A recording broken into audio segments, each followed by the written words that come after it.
안녕하십니까?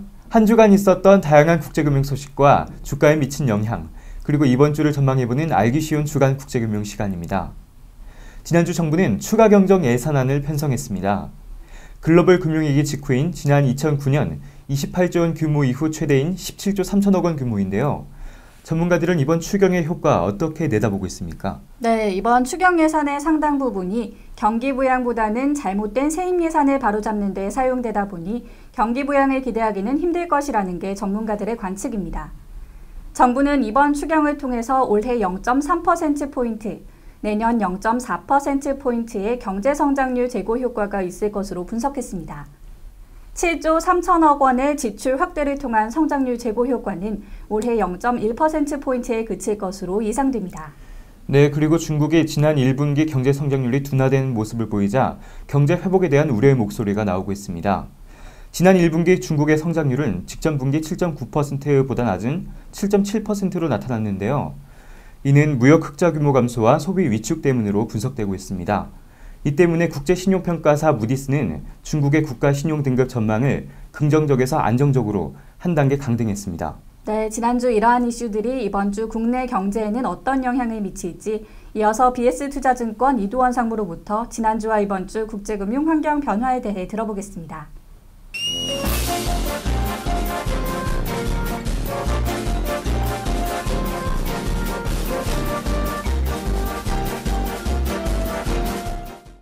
여러분 안녕하십니까? BS투자증권 이두원입니다. 주식시장이 3주 연속 하락했습니다. 3주 동안 약 5% 정도 하락을 했는데 지난주와 지지난주 하락폭이 조금씩 줄어들면서 시장은 바야흐로 좀 바닥권에 진입하고 있지 않나라는 그런 믿음도 주고 있습니다. 하락의 정점을 지나간다는 측면에서 본다면은 조금은 기술적 반등을 좀 기대해 볼 수 있는 그런 국면까지 다다른 것 같습니다. 반면에 코스닥은 이미 연중 최고점을 계속 바꿔나가고 있었기 때문에 오히려 연중 최고점에 대한 부담 때문에 약간의 조정을 보이고 있는 것이 현재 코스닥 시장의 모습이 아닌가 싶습니다. 북한의 핵 리스크는 정점을 좀 지나가고 있는 것으로 보입니다. 심리적으로 많은 안정을 줄 수 있는 그런 요인이라고 볼 수 있는데 핵 전쟁 불사로부터 이제는 좀 위협적인 그런 측면으로 전쟁보다는 어떤 선언적인 위협 이런 국면으로 이해되는 이런 언론 보도가 상당히 많이 나오고 있습니다. 5월 달에는 북미 간 대화설까지 나오고 있을 정도입니다. 부지런히 이제 북한, 중국 또 우리나라 이런 외교부가 좀 바빠질 수 있는 그런 국면이 아닌가 싶기도 합니다. 사실 북한의 이 핵 전쟁 불사라는 그런 최종 목적은 뭐냐면은 현재 체제 유지를 가능케 하면서 동시에 북한의 경제 성장을 이룩하고자 하는 것이 그들의 최종 목적이 아닌가 싶습니다. 결국 자기 북한이 스스로 잘 살고 싶다라는 그런 선언적인 의미에서 그런 방법을 핵 전쟁을 불사한다는 그런 논리로서 얘기를 했었는데 궁극적인 목적이 경제 성장을 통해서 북한 국민들이 잘 살겠다는 그런 의지의 편이라면은 역시 전쟁보다는 결국 경제 쪽에 무게 중심을 더 둬야 되는 그런 상황이 아닌가 싶기도 합니다. 따라서 누구도 북한의 체제를 흔들거나 또는 경제 발전을 저해하는 주변국이 아무도 없다라는 그런 것을 북한이 인식만 하게 된다면은 이런 대화의 물꼬는 예상보다 더 빠르게 진전될 수 있는 그런 형편으로 이해를 하고 있습니다. 지난주 발표된 중국의 경제 지표는 모두 좋지는 않았습니다. GDP 성장률이 1분기에 7.7%로 발표가 됐었는데 그 이전 분기가 7.9% 또 예측도 7.9%나 됐었는데 그 예측치보다도 낮게 나옴으로 인해서 중국의 경제는 좀 어두운 그런 모습을 좀 보이기도 했습니다.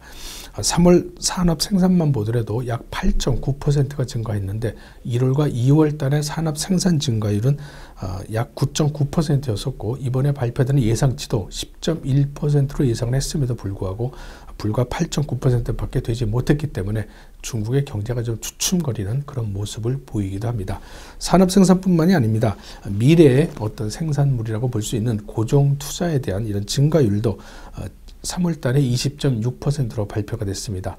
과거 지난달에 비하면 21%를 넘었던 것에 비한다면 역시 이것도 둔화되는 모습을 보여서 앞으로 중국 경제가 쉽지만은 않겠다라는 그런 암시를 주고도 있습니다. 중국 경제가 좀 쇠퇴함에 따라서 중국의 소재에 우리가 많이 수출해왔던 화학과 철강 업종이 우리나라 국내 주식시장에서도 좋지 않은 모습을 보인 것이라고 볼 수 있겠습니다.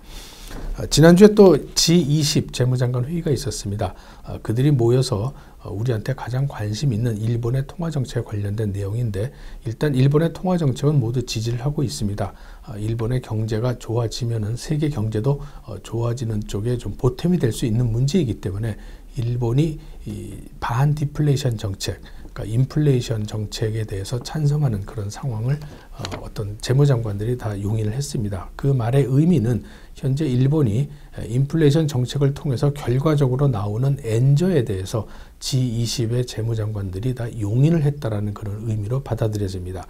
이런 뉴스가 보도되자마자 일본의 엔값은 다시 한번 큰 폭으로 좀 절하가 돼서 이제 100엔 근처까지 다다르게 됐습니다. 아마 좀 이런 식으로 간다면은 결국 일본의 엔값은 100엔을 넘어설 것으로 보여지게 되고 이것은 우리나라 산업경제의 큰 어떤 위협 요인이라고 볼 수밖에 없습니다. 자동차와 조선 등이 좀 큰 타격을 받아볼 수 있는 그런 상황이기도 합니다. 우리나라 정부는 이 추가 경정 예산안을 마련을 했습니다. 약 17조 3천억 원 정도인데 여야는 여기다 2조 원을 더 보태서 의회에서 처리할 그런 의견도 좀 나오고 있는 중입니다. 사실 17조 3천억 중에 세수 부족분을 빼고 실질적으로 신규 투자가 이루어지는 것은 약 7조 원 정도 됩니다. 이런 자금이 어디로 쓰여지느냐에 따라서 주식시장에서는 호재가 되는 업종 그리고 좋지 않게 되는 업종으로 좀 나뉘어질 수도 있겠다. 이렇게 미루어 짐작해 볼 수 있겠습니다.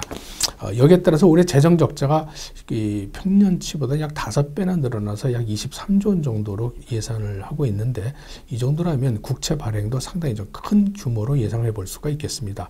약 16조 정도 발행할 것이다 라는 예측도 나오고 있는데 국채 발행이 늘어나면 늘어날수록 민간 경제 부문은 좀 위축이 되는 크라우딩 아웃 효과도 짐작해 볼 수 있겠습니다. 이번 주 가장 중요한 일정은 역시 화요일 날 애플 실적이 발표된다는 점입니다. 애플은 $800 근처까지 갔다가 현재 주가가 $400도 더 아래쪽까지 떨어져 있어서 반토막이 난 주식인데 과연 애플이 1분기 실적이 어떻게 나오느냐에 따라서 앞으로 애플의 주가 향방 또 나아가서는 IT 산업 전체에 대해서도 좀 조감을 우리가 볼 수 있는 그런 상황이 아닌가 싶습니다. 이미 예측치 자체를 낮춰놨기 때문에 그것보다 더 나빠진다면 정말 최악의 경우의 모습을 좀 상상해 볼 수가 있고 이미 예측치를 낮춰놓은 것에 따라서 그것보다 조금이라도 좋게 나온다면 일단 애플의 주가의 하락은 좀 멈춤으로 우리는 짐작해 볼 수 있습니다. 애플 주가는 좀 하락이 멈춰지게 된다면 애플 향해 있는 우리나라 많은 부품주들이 조금은 기가 살 수 있을 것 같고요. 그렇지 않고 또 애플이 실적이 좀 상당히 나쁘게 나온다면은 이것은 삼성전자에는 장기적으로는 유리한 그런 호재로 받아들여질 것 같습니다. 목요일날 우리나라 1분기 GDP의 이 속보치가 발표가 되고 또 그 다음 날인 금요일에는 미국도 역시 1분기 GDP 속보치가 발표가 됩니다. 1분기 경제성장의 최종 성적표인 만큼 좀 관심을 갖고 우리가 살펴봐야 되는 그런 대목입니다. 또한 일본의 중앙은행에서 통화정책회의를 열게 되는데 G20 이후에 일본의 중앙은행 통화정책이 어떻게 나오느냐도 전 국제적인 관심사가 될 수밖에 없을 것 같습니다. 현재 시장은 좀 많이 떨어져 있기 때문에 기술적 반등 시점이라고 누구나 좀 예상해 볼 수 있습니다. 또 그런 근거도 곳곳에서 찾아지고 있습니다. 다만 경제 지표가 좀 많이 부진하다는 점 그리고 기업들의 실적이 좋지 않다라는 점에서 살펴본다면은 반등을 하더라도 좀 제한적일 수밖에 없지 않겠는가라는 것이 대체적인 시각입니다.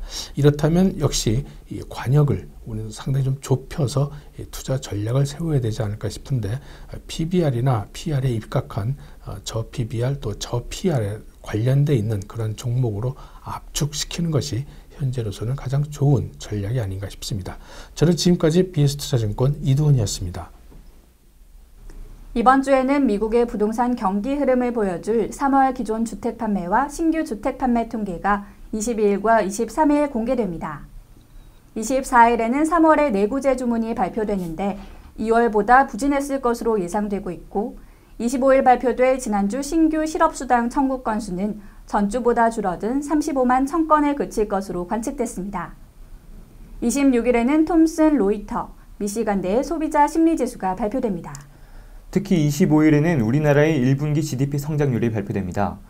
한국은행은 지난 11일 기준금리를 동결한 후 브리핑에서 1분기 성장률이 전분기 대비 0.8%라고 밝힌 바 있습니다. 26일 발표되는 미국의 1분기 GDP 성장률도 전문가들은 지난해 4분기 0.4% 성장보다 크게 호전됐을 것이라고 예상하고 있습니다. 지금까지 4월 넷째 주 주간 국제금융 소식이었습니다.